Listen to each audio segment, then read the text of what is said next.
थी तो किस लिए बनी थी। बुनियादी तौर पर 20 सितंबर को 2020 को एक ऑल पार्टीज़ कॉन्फ्रेंस मुनक्किद हुई थी और उसमें एक जॉइंट डिक्लेरेशन हमने फ़ैसला किया था और जॉइंट डिक्लेरेशन के साथ ही हमने पीडीएम बनाने का फ़ैसला किया था। मेरी आज भी ये गुजारिश होगी कि उस जॉइंट डिक्लेरेशन के जितनी भी नुकात हैं उनको उठा के आप भी देख लें और कौम भी देख लें, और उसके बाद डिक्लेरेशन के बाद जो चार्टर की बुनियादी असूल थे वो एक दूसरा मिनिमम कॉमन एजेंडा था जिस पर पीडीएम कायम हुई थी। आज भी उस डिक्लेरेशन को और चार्टर के उन असूलों को एएनपी हम उसको ऑन करते हैं, हम उसको सपोर्ट करते हैं और आइंदा भी हम अपने सियासी सफ़र को जो जारी रखेंगे तो ज़ाहिरी बात है कि उन्हीं असूलों की बुनियाद पर हम अपने सियासी सफ़र को जारी रखेंगे। आपको पता है कि इस दौरान पूरे मुल्क में एक तहरीक चली और उस तहरीक में लोगों ने बढ़ चढ़ के हिस्सा लिया। एक कामयाब तहरीक थी। उस तहरीक के नतीजे में सेलेक्टेड हुकूमत पे भी प्रेशर आया, सेलेक्टर्स पे भी प्रेशर आया और उस कामयाब तहरीक का क्रेडिट मैं पीडीएम की तमाम सियासी जमातों को दूंगा और पीडीएम की सियासी जमातों से भी ज़्यादा उसका क्रेडिट मैं पाकिस्तान की आवाम को दूंगा। उस तहरीक के आखिरी मरहले में हमने लॉन्ग मार्च की तरफ जाना था और लॉन्ग मार्च में 30-31 तारीख हमने दी थी मार्च की। आपके इल्म में है कि इस्तीफ़ों की टाइमिंग के हवाले से इख्तिलाफ राय और इख्तिलाफात की वजह से लॉन्ग मार्च को मौखिर करना पड़ा। एएनपी का मौक़िफ़ उस वक्त इस्तीफ़ों के हवाले से बड़ा वाज़ेह था। एएनपी का मौक़िफ़ ये था कि हम मुस्तफ़ी होंगे। एएनपी का मौक़िफ़ ये भी था कि अगर तमाम असम्बली से एक साथ मुस्तफ़ी नहीं हो सकते तो पहले नेशनल असम्बली से इस्तीफ़े देने, फिर प्रोविंसेस से देंगे। और साथ ही हमारा मौक़िफ़ ये भी था कि रेजिग्नेशंस के बग़ैर, इस्तीफ़ों के बग़ैर लॉन्ग मार्च में वो दम नहीं होगा। और साथ ही हमने ये भी कहा था कि इस्तीफ़ों का भी असर तभी होगा जब ये मुत्तफ़िक़ा होंगे। अगर मुत्तफ़िक़ा नहीं होते तो फिर हमें इंतज़ार करना चाहिए। और मेरी ये तजवीज़ थी कि जब तक इस्तीफ़ों की टाइमिंग्स पर हम मुत्तफ़िक़ नहीं होते उस वक्त तक लॉन्ग मार्च को मौखिर किया जाए और बाकी कायदीन ने भी इससे इत्तेफाक किया और लॉन्ग मार्च को मौखिर किया गया। ज़ाहिरी बात है कि आखिरी सरबराही इजलास में कुछ माहौल ऐसे बना कि उसमें तलखियाँ पैदा हुई, दूरियाँ पैदा हुई और मेरे ख़्याल से फ़िलफ़ौर ज़रूरत इस बात की थी कि उन दूरियों को ख़त्म किया जाए, उन तलखियों को ख़त्म किया जाए। इसी वक्त के दौरान फिर सेनेट में लीडर ऑफ द अपोजिशन का इंतखाब आया और पीडीएम के अंदर एक कैंडिडेट नहीं, 2 कैंडिडेट सामने आए। एक कैंडिडेट मुस्लिम लीग नून का था, दूसरा कैंडिडेट पीपल्स पार्टी का था। मुस्लिम लीग नून के कैंडिडेट पर पीपल्स पार्टी को तहफ़्फ़ुज़ात थे। चाहिए तो ये था कि उन तहफ़्फ़ुज़ात को दूर किया जाता। मुनासिब ये होता कि पीडीएम की सरबराही इजलास को में इस मसले को रखा जाता और इन तहफ़्फ़ुज़ात को दूर किया जाता। बहरहाल उन तहफ़्फ़ुज़ात को दूर नहीं किया गया और पीपल्स पार्टी के एतराज़ात जो थे वो रहे और उस नतीजे में हमारे सामने 2 उम्मीदवार थे। अवामी नेशनल पार्टी ने 2 उम्मीदवारों में से हमने रात के अंधेरे में फ़ैसला नहीं किया। हमने कोई डबल ठप्पे नहीं लगाए। हमने ये बात किसी से छुपाई नहीं। हमने बिल्कुल पीपल्स पार्टी के कैंडिडेट को वोट दिया।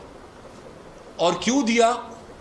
अगर ये इजलास में, पीडीएम के इजलास में अगर ये हमसे पूछ लिया जाता तो इसका भी हम जवाब दे देते कि हमने, बजाय इसके कि इजलास बुलाया जाता, बजाय इसके कि हमें मौका दिया जाता और सब पार्टीज़ को मौका दिया जाता कि वो अपना मौक़िफ़ पेश करे और हमें एक मौका फराहम किया जाता कि जो इख्तिलाफ़ राय या इख्तिलाफ़ात इसके नतीजे साहब से हमारी तवक्को ये थी कि वो पीडीएम के जनरल सेक्रेटरी की हैसियत से कदम उठाएंगे। हमारी तवक्को ये नहीं थी कि वो मुस्लिम लीग नून और जेयूआई की हैसियत से कदम उठाएंगे। और जो शोकॉज नोटिस हमें मिला है, हमें पता है कि वो उन्होंने क्यों दिया है। अगर उनको वजाहत चाहिए थी तो वो मेरे घर तशरीफ़ लाए थे, शाहिद खाकान अब्बासी साहब, उनके साथ नूरानी साहब और उनके साथ गफूर हैदरी साहब। इसके हवाले से जो वजाहत उनको चाहिए थी वो वजाहत उनको हम दे चुके हैं, वो वजाहत उनको मिल चुकी थी। उस वजाहत के बावजूद अगर उन्होंने हमें शो कॉज नोटिस दिया है तो इसका मतलब बड़ा वाज़ेह है। इसका मतलब बड़ा वाज़ेह है कि सियासी तौर पर वो एएनपी के साख को नुकसान पहुंचाना चाहते हैं।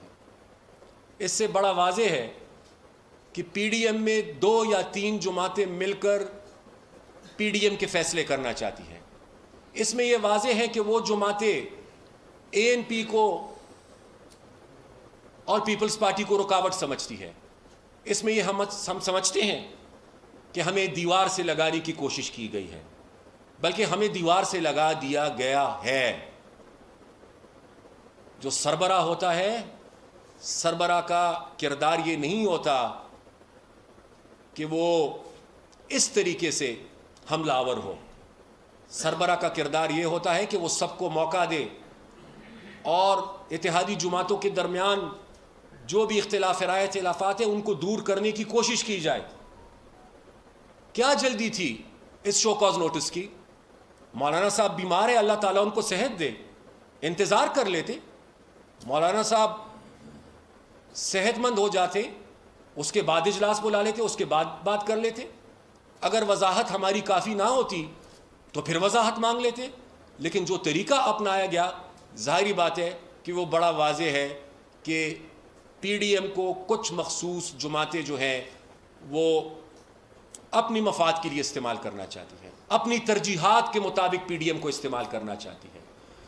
हमारी नज़र में तरजीह वही है, एजेंडा वही है जो 20 सितंबर का था, एजेंडा वही है जो चार्टर की बुनियादी असूलों का था।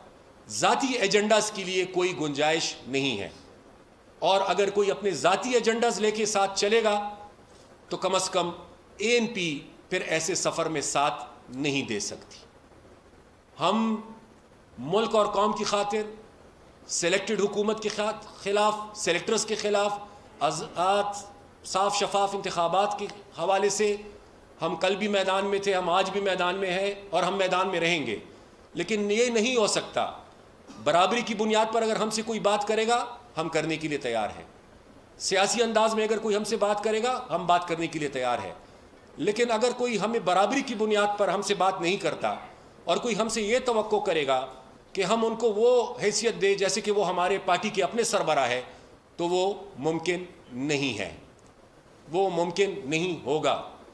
इसलिए आज इस मीटिंग में, जो मैं पहले कह चुका हूँ कि इस मीटिंग में कौन कौन शरीक थे, और इस दौरान हम मुसलसल राब्ते में रहे हैं अपने मरकज़ी सदर साहब से, असफान यार वली ख़ान साहब से। हालांकि उनकी तबीयत नासाज है लेकिन उसके बावजूद हम उनको बार बार ज़हमत देते रहे। इसलिए आज इस तवील मशावरत के बाद हम इस नतीजे तक पहुँचे हैं कि जिन अग़राज़ व मक़ासिद के लिए पीडीएम को कायम किया गया था, आज हमें ये नज़र आ रहा है कि शायद पीडीएम को किसी दूसरी तरफ ले जाने की कोशिश की जा रही है। आज हमें ये नज़र आ रहा है कि पीडीएम को उस चार्टर के लिए और उस डिक्लेरेशन के लिए और उन असूलों के लिए पीडीएम के प्लेटफॉर्म को इस्तेमाल नहीं किया जा रहा, बल्कि कुछ ज़्यादा सियासी एजेंडा के हसूल के लिए पीडीएम को इस्तेमाल करने की कोशिश की जा रही है। लिहाजा हम ज़ाती एजेंडास के लिए किसी का साथ नहीं दे सकते। हम लोगों की अपनी सियासी मामलात के लिए, अपनी सियासी पॉलिटिकल पॉइंट स्कोरिंग के लिए उनका साथ नहीं दे सकते। लिहाजा आज हम इस नतीजे पर पहुँचे हैं कि चूँकि जिन्होंने शो कॉज नोटिस दिया उन्होंने खुद ही पीडीएम के ख़ात्मे का एक अनअनाउंस्ड ऐलान कर दिया, तो लिहाजा हम ये समझते हैं कि अब इन हालात में सबसे पहले मैं विड्रॉ करता हूँ पीडीएम से नायब सदर की हैसियत से, मियां इफ्तिखार विड्रॉ करते हैं पीडीएम से तर्जुमान की हैसियत से, जायद खान विड्रॉ करते हैं PDM से डिप्टी जनरल सेक्रेटरी की हैसियत से, और ANP, PDM तो मैं नहीं कहूँगा, PDM अब नहीं कहा जा सकता इसको, लेकिन ANP जो मखसूस सियासी एजेंडा है और कुछ मखसूस सियासी जमातें जो अब PDM को जिस तरीके से हाईजैक कर रही है, बल्कि हाईजैक कर चुके हैं, तो ANP इस प्रोसेस से अपने आप को विड्रॉ कर रही है। आज आपको इसी के बारे में हमने बताना था। शुक्रिया।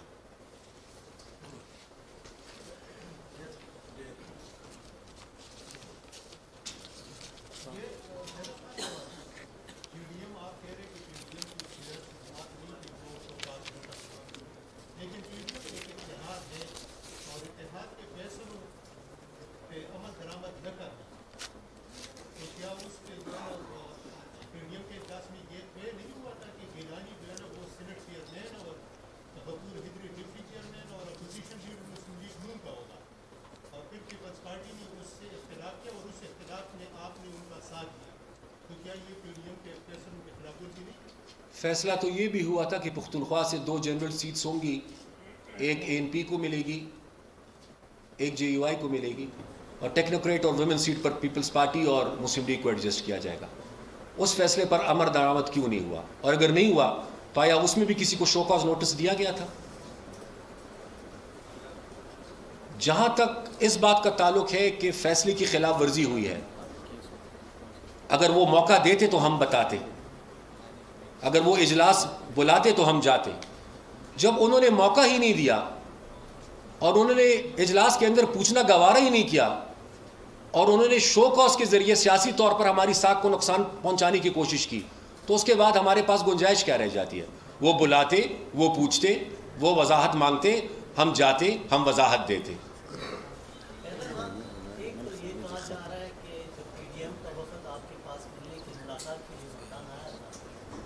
आप लोगों ने ये कहा था कि भाई हमें पता नहीं कि हमारे 2 सेनेटर ने अपोजिशन लीडर को वोट दिया। एक तो आप लोगों ने ये कहा था कि हमें ये आपसे किसने कहा है? ये जी आप किसने कहा है? आपकी पार्टी, मेरी पार्टी में किसने कहा है? किसी ने कहा है जी। वो किसी आप मुझे बता देना। उड़ती हुई उन्होंने ये कहा था कि भाई हमें पता नहीं है कि भाई पार्टी के 2 सेनेटर ने उनको वोट दिया। जनाब, मैं पहले इसका जवाब दे दूं। अगर मुझे ये नहीं पता कि मेरे सेनेटर्स ने किसको वोट दिया है, तो फिर मैं यहाँ बैठकर मक्खियाँ मार रहा हूँ। मेरे सेनेटर्स ने वोट दिया है पीपल्स पार्टी के कैंडिडेट को, पार्टी और मरकजी सदर साहब की इजाज़त से वोट दिया है, और ना मैंने उनसे कोई ऐसी बात कही है।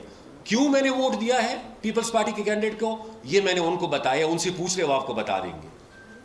ये आखिरी होगा, ये एक सवाल नहीं, बस आखिरी नहीं, बस आखिरी एक सवाल बस एक करे, जो जिसने भी करना है एक सवाल आखिर करे।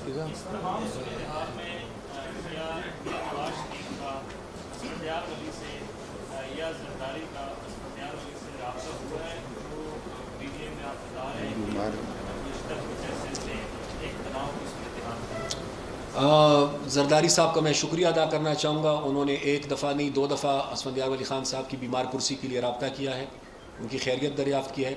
मियाँ नवाज़ शरीफ साहब का इस हवाले से असफंदियार वली ख़ान साहब से कोई रब्ता नहीं हुआ। Thank you. जिस तरीके से नजर आ रहा है कि आपने PDM ने सबसे पहले आपने किया, पीपल्स पार्टी भी बहुत एग्रेसिव मूड में जवाब देने की कर रही है, प्लानिंग कर रही है, तो क्या मुस्तक़बिल में हम पीपल्स पार्टी और ANP का कोई अलायंस देख रहे हैं, ऐसी कोई चांसेस है? देखें, अगर आप लाड़काना में JUI और PTI को देख सकते हैं तो देखने को तो आप कुछ भी देख सकते हैं, कुछ भी आप देख सकते हैं। बहरहाल अभी ये कबल अज़ वक्त है।